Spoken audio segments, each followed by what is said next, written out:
La spiritualité, ce n'est pas un concept, c'est ce qui te permet de ne pas te perdre en avançant. La spiritualité, c'est souvent mal compris, on pense que c'est religieux, abstrait, mais en réalité, c'est hyper concret. C'est ta capacité à te poser des questions comme « Pourquoi je fais ça ? Est-ce que c'est encore juste pour moi ? Est-ce que cela compte vraiment ?» Sans ces questions, tu peux avancer très vite, mais sans direction intérieure. Ça donne quelque chose de particulier, c'est-à-dire qu'extérieurement, ça fonctionne, mais intérieurement, ça ne te nourrit plus pareil. Parce que tu fais, mais tu ne te relis plus à ce que tu es. Et pour un dirigeant, c'est un vrai sujet.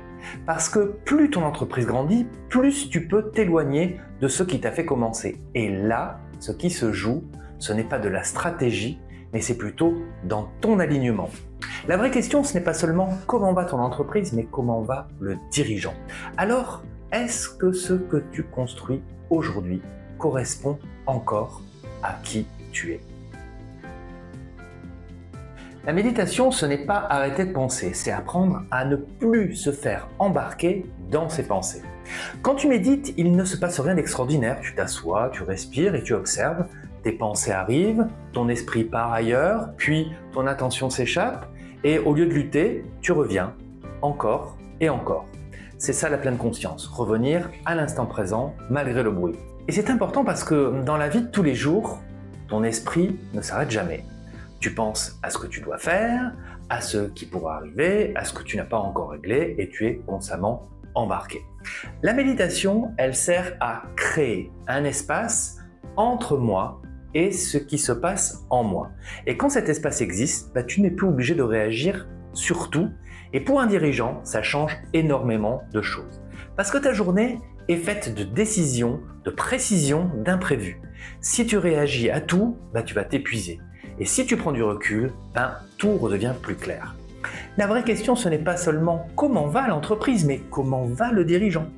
Alors, est-ce que tu sais encore faire une pause à l'intérieur ou est-ce que tu t'emportes en permanence? La gratitude, ce n'est pas être positif, c'est entraîner ton cerveau à voir autre chose que des problèmes. Ah oui, en effet, alors ton cerveau, il est programmé à détecter ce qui ne va pas. Les erreurs, les risques, ce qui manque, et c'est normal parce que c'est ce qui te protège et qui va t'aider à anticiper. Mais si tu restes uniquement là-dedans, ton quotidien devient lourd parce que tu passes ta journée à corriger, à ajuster, à régler et tu finis par ne plus voir que ça.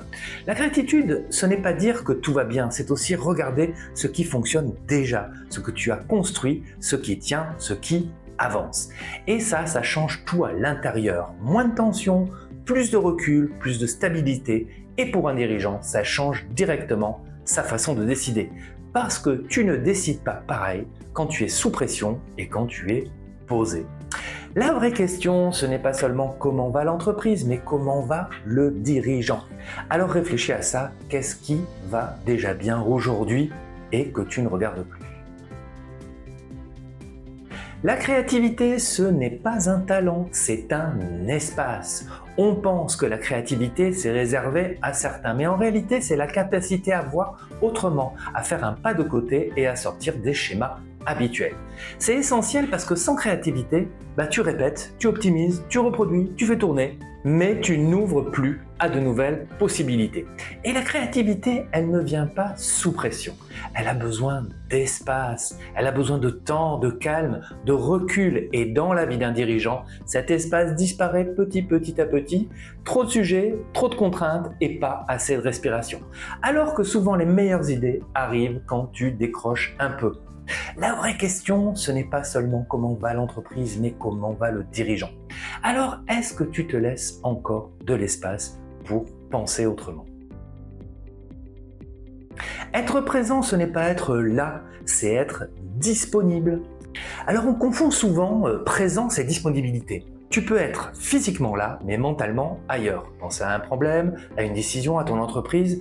La vraie présence, c'est être vraiment avec l'autre, disponible, attentif, connecté. Parce que ce n'est pas le temps qui crée le lien, c'est la qualité de présence. Quelques minutes vraiment là valent plus que des heures à moitié présentes.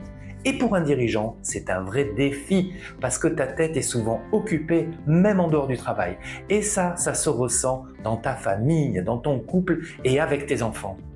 La vraie question, ce n'est pas seulement comment va ton entreprise, mais comment va le dirigeant. Alors, quand tu es avec eux, ta famille, tes enfants, ton conjoint, est-ce que tu es vraiment là ?